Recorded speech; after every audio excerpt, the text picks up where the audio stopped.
Okay, so we finally made it to Avent Cabin on the Elkmont Trail.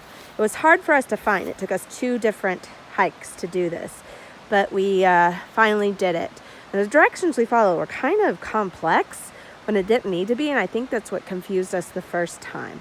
The first time we were following these directions, and then we decided to get our GPS coordinate and use it. And all you had to do is go up Jake's Creek Trail, and once you pass Meg's Trail, about 4/10 of a mile from there, you will see some wooden steps to your right. You go down those wooden steps, and then pretty soon after that, you're going to cross a very narrow footbridge across a creek. Be careful if you go certain times of year because it was very slippery. And then we climbed up this trail, and here is the Avent Cabin. Mayna Treanor Avent was a very famous artist whose work is recognized in the Smithsonian Museum. And this is where she would summer. This is Elkmont in the Smoky Mountains. And she would summer here to do her artwork. So this is a really neat cabin because it's one of the only original cabins left in Elkmont. This cabin was built, it's one of the first settler cabins, and was built when the settlers from Carolina crossed into the Appalachian to build this. And the Trainors, or the Avents, bought this cabin in the early 1900s. I think 1919. I'll check that in a minute. But as you go up,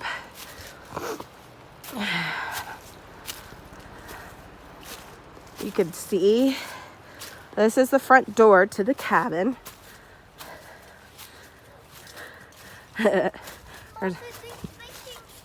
Oh, is that the thinking rock? Yeah. There's a thinking rock right there with a tree that Mr. Avent, Mayna's husband, planted when they first bought the cabin. And then in here is the cabin. They'd made some changes to it after they bought it, put new flooring in, and they added a kitchen to it. There's the upstairs, but they added a kitchen to it after a bear ransacked the unattached first kitchen. So after you go through that, you can come into this kitchen, and they have all these neat historical documents here. They have pictures of the cabins. Here's a picture of Mayna, circa 1920.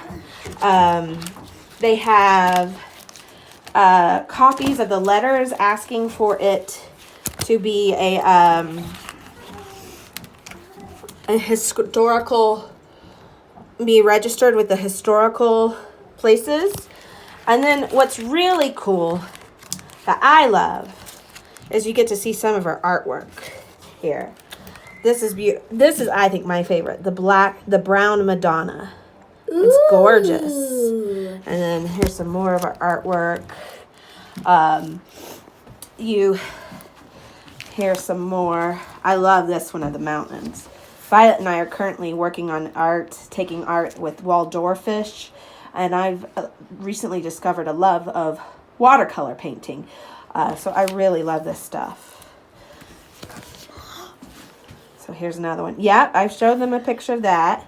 So, and then here's some more pictures. And this is one of her most famous paintings here. And then they have a logbook to sign. And they have all kinds of people who've signed it. And here's our mark in the logbook. And then one thing I found really interesting was a history of it, of the cabin. And this is where I got most of the information that I've already read to you. He bought the cabin for $200 back in 1920. No,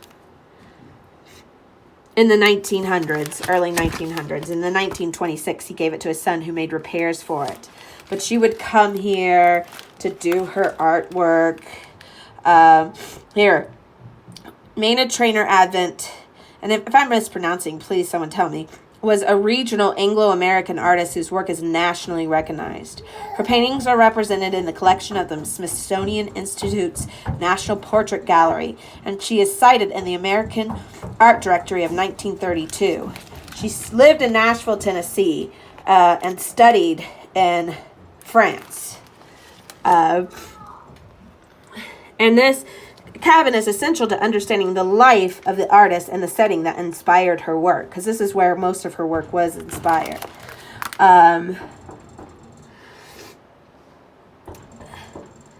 It's the last pioneer structure to survive in its original location along the banks of Jake Creek, and has been continual use since the time of its construction in the mid-19th century.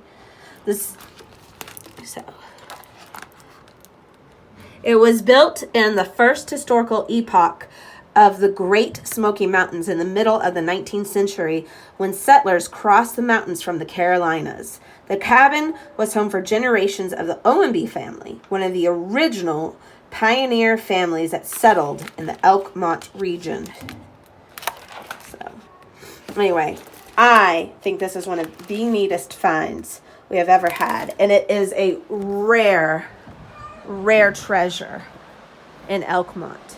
One of the cabins that they aren't going to be able to turn down, and has a beautiful piece of our history. And it honors a woman's life and her artwork.